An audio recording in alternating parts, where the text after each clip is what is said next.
ये नज़्में इंस्पायर्ड है मोहम्मद मुशब्बिर से, पर चंद लफ्ज़ अपने हैं मेरे दिल के करीब से। मेरी आपसे ये दरख्वास्त है कि मेरे लफ्ज़ों पे जाए, न कि मेरे अंदाज़े बयां पे।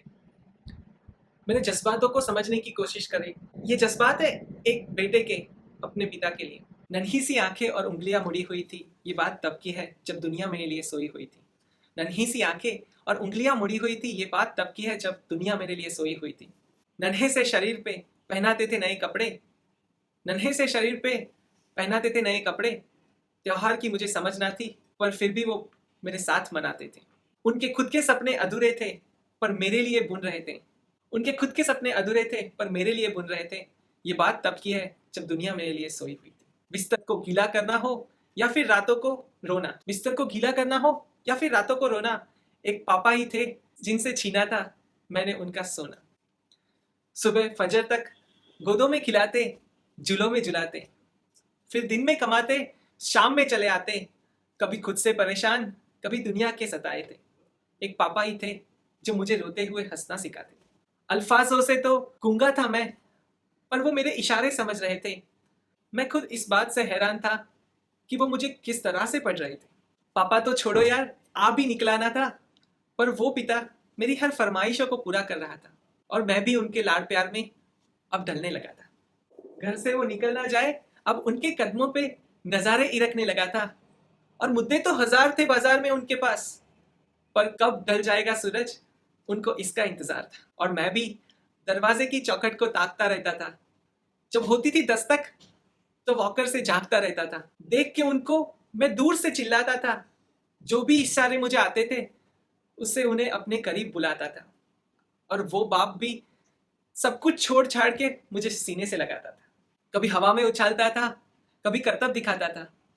मेरी एक मुस्कान के लिए कभी हाथी कभी घोड़ा बन जाता था। और सो सकूं रात पर सुकून के साथ, इसीलिए पूरी रात एक करवट में गुजारता था। इसीलिए पूरी रात एक करवट में गुजारता था।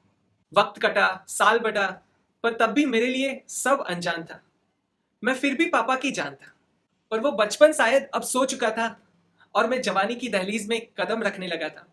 उनकी कुर्बानी को उनका फर्ज समझने लगा था।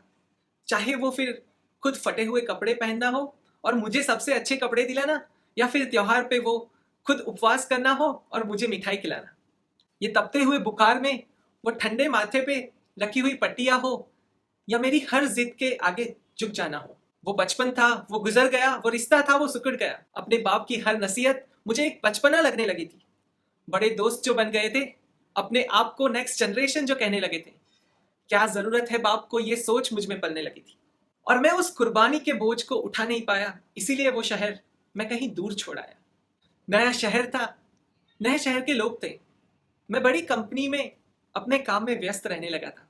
और उधर मेरे पापा बेचैन थे मेरी याद में कि कुछ रोज तो घर आ जा बेटा। बस यही था उनकी फरियाद में। उनका हाल बिगड़ रहा था और वो पापा अस्पताल के चक्कर खाने लगे थे। जो खुद जीवन की मुश्किल घड़ियों से गुजर रहे थे, वो मुझे फिर भी आगे बढ़ने की दुआ दे रहे थे। और मैं हिसाब लगाने लगा था, जो दुनिया का कर्जदार बन चुका था। क्या जरूरत है तुम्हें पापा, अभी ये सवाल करने लगा था। क्या जरूरत है तुम्हें पापा, अभी ये सवाल करने लगा था। अब घड़ी का कांटा फिर पलट चुका था। कल तक मैं किसी का बेटा था, आज किसी का बाप बन चुका था। और हसरत का स्वेटर मैं भी बुनने लगा था। कल क्या करेगा मेरा बेटा, मैं भी यही सोचने लगा था। बाप का वो बेइंतहा प्यार क्या होता है, उसका मतलब समझने लगा था। अब दुनिया में ना उससे कोई आगे था, बस वही एक सपना था। तब मुझ में एक जज्बात उमड़ने लगा था, जिस जज्बात से मैं हमेशा अनजान था कि कल क्या गुजरी होगी मेरे पापा पे। अब मुझे ये समझ आने लगा था। बेलोज मोहब्बत की मूरत होते हैं पापा, जो लफ्जों में ना बुना जाए और कलमों से ना लिखा जाए, वो होते हैं पापा। जो रोते हुए को हंसा दे और खुद को मजदूर बना के तुम्हें खड़ा कर दे, वो होते हैं पापा। वो होते हैं पापा। और ये एक मैसेज पूरी आवाम के लिए, कि एक रोज तुम्हें एहसास जरूर होगा कि मसरूफ तुम थे, उम्र दराज वो होगा। एक रोज तुम्हें एहसास जरूर होगा कि मसरूफ तुम थे, उम्र दराज वो होगा। जिनकी उंगली का सहारा पकड़ के चला करते थे, आज वही छड़ी का तलबगार होगा। जिनकी उंगली का सहारा पकड़ के चला करते थे, आज वही छड़ी का तलबगार होगा। और जिसके सदमे में जी रहे हो आज, कल वो ना रहा तो क्या होगा। पर अभी भी वक्त बचा है कुछ खास तुम्हारे पास, तब तक जब तक पापा का साया है तुम्हारे साथ। और जन्नत के तलबगार हो तो सीने से लगा लेना, क्योंकि वही कल जन्नत का सरदार होगा।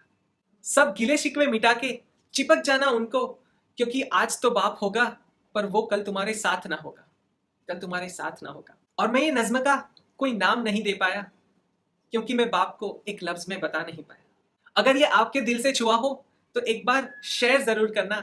बाप जन्नत में जाए उससे पहले बेटे को उससे मिलाने की कोशिश जरूर करना। कुछ ना कर सको तो एक लाइक जरूर करना। ऐसे ही हमारे साथ जुड़े रहने के लिए सब्सक्राइब जरूर करना।